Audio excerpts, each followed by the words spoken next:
Okay, I've made the announcements. Give us an overview, Jay. Yeah, great college baseball game. Hats off to the pitching on both sides. They got a clutch hit there at the end, and we did not. Get ready to go tomorrow. Okay, let's open it up for questions for the student athletes first. And remember to raise your hand. We'll get a mic to you. There we have right up here.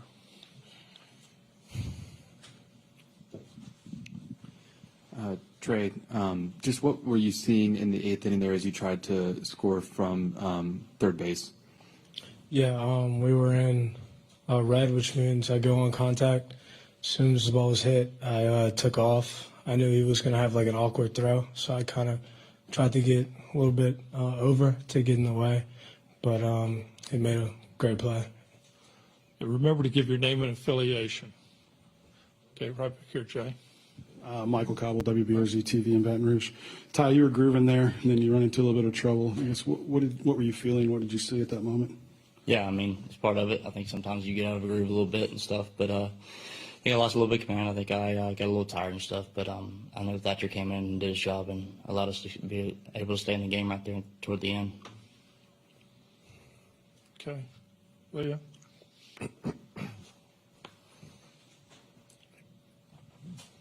Ty, you had one of your best outings all year, the biggest stage. I mean, what are kind of your emotions since you ended up losing this game?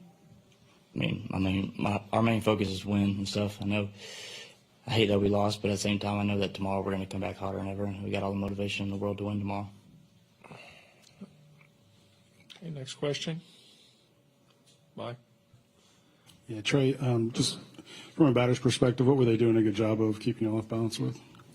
Yeah, they were mixing pitches really well, going in and out, executing their plan. We were also trying our best to execute our plan. I feel like we put a lot of pressure on them when we needed to.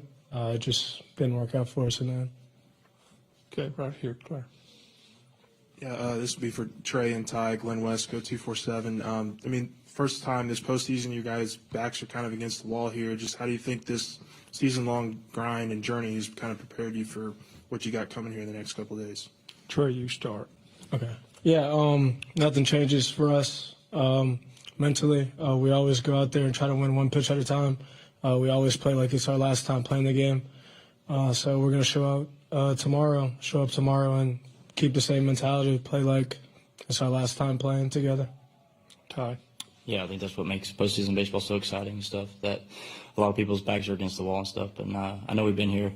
No, this postseason we haven't been here, but I know we're going to come out hot tomorrow and stuff, and I know that we're going to do our plan tomorrow. We're going to execute all we can. Okay, Aaron? Thank you. Aaron Fitt, doing baseball. Ty, I know the fastball's kind of your bread and butter, and it seemed like you had a good one tonight. Was this as good as your fastball has been, and especially against a lineup like this? How were you able to have so much success with it? Yeah, I think the biggest thing for me this outing and stuff was to locate my off-speed pitches early in the counts, my changeup and slider and curveball. But I know that my fastball is my best pitch and stuff, so late in the count, I know I can throw the ball in the top of the zone to be able to get strikeouts or outs late in the game. Okay, another one for Mike. Trey, I know you're not going to tell us what he said, but what's the Cliff Notes version of that team meeting at the end of the game there? Short version is keep doing what we've been doing all season. Like I said, we go out there every time and our plan is to win one pitch at a time. As a team, like I said, we go out there and play together like it's our last time playing the game, so nothing changes. We're in a different position now, obviously, but our mental's still great. We're going to show out tomorrow. Okay. Any more questions for the student athletes? If not, guys, you can go. We'll see you tomorrow night. Thank you.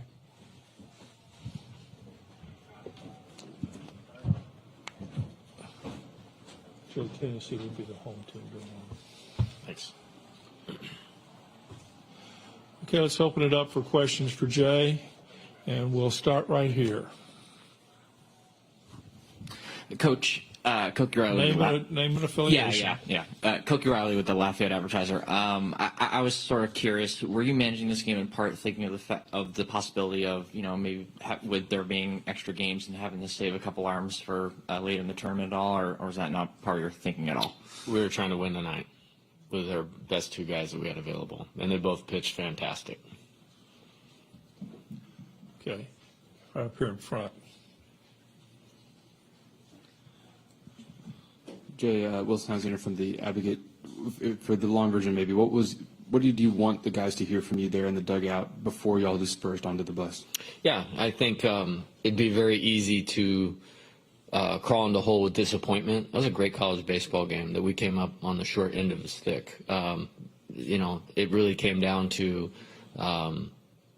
Wilkin hit a ball up the middle with no outs and got the guy in from third, and then he made a heck of a play on that play, and then they got a RBI hit there in the 8th, and we didn't when we had our one chance right there. So that could be deflating, but I shared with them two things. Number one, I've had a team in this position before, lost a 1-0 heartbreaker to Oklahoma State and won 3 consecutive games to play for a national championship. Then the very next year, this program did the same thing, and they beat probably one of the best teams in modern college baseball history twice to get that opportunity. And I have all the faith in the world in our team that we can do that. So let's stick to what we do. And if we do that well, then we'll be in a good spot. We'll go back to Matt here and then. Coach Matt Howard from World Baseball Network. This is microphone working. Can you hear me? Okay, now. Okay, Coach Matt Howard from World Baseball Network. Tonight, around 13 strikeouts offensively. What's it going to take for you guys to just bounce back in the box tomorrow and hope to have a good offensive production against Tennessee's pitching staff? Yeah, I mean, the teams that are here, particularly the two that we've played, they're the two premier pitching staffs in college baseball. And, Josh Hartle's really good. And, preparing for this game, we knew he would present a challenge. And I thought our guys battled him pretty good. I thought they did. Yeah, I mean, he's really hard to square up. He executed pitches, down in the zone, both sides of the plate, as Trey mentioned. And we put some pressure on him.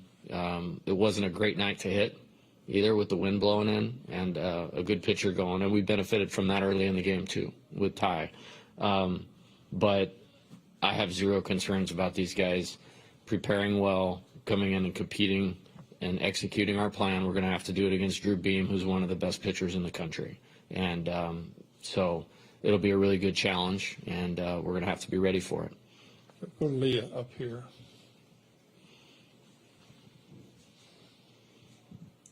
Leah Van, Baton Rouge Advocate. Coach, what were you seeing from these Wake Forest pitchers that were kind of throwing off the hitting tonight? Well, I mean, with Hartle, it's 4 pitches for strikes. Roland has a great breaking ball. Obviously, he came in and struck the first 2 guys out he faced. Massey's got a big arm. And, I mean, made a great pitch to Cade. You have to send the runner there, so we stay out of the double play. And it's a heck of a play by Wilkin. I mean, if it skips or if he throws it and bounces off Trey, we're ahead 3-2, and we probably have runners on second and third. So, again, in championship environments, as we said in our game on Saturday, your dudes have to be dudes, and he was a dude on that tonight. But good bullpen. Those guys are really tough, and there's a reason they've only lost 10 games all year with the starting pitching they have and the bullpen they have. Mike.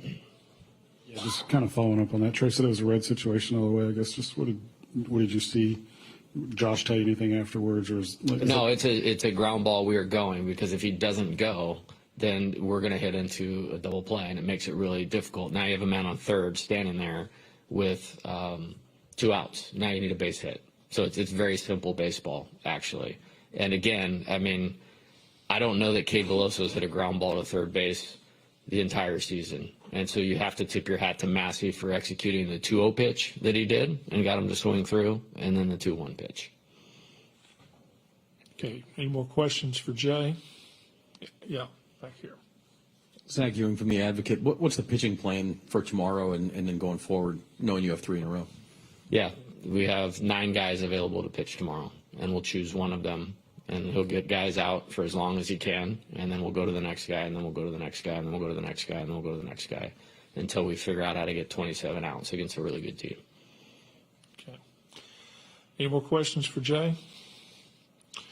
Okay, sir, we'll see you tomorrow. Thank you. Ooh, careful. Yeah.